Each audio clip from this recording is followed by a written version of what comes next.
नए नए वीडियो देखने के लिए चैनल को सब्सक्राइब करें, साथ में बेल आइकन को ज़रूर दबा दें ताकि आगे आने वाली वीडियो की नोटिफिकेशन आपको पहले मिलती रहे।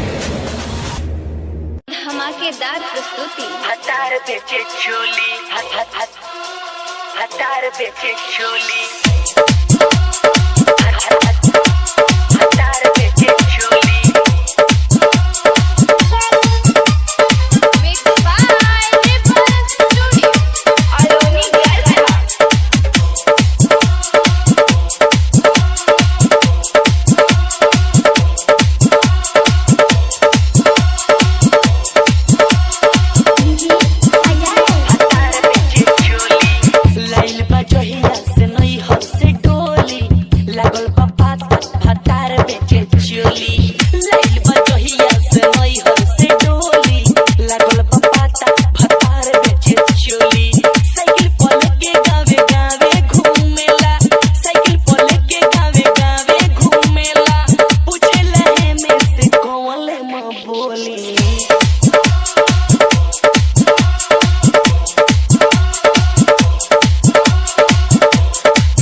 हतार बेचे चोली।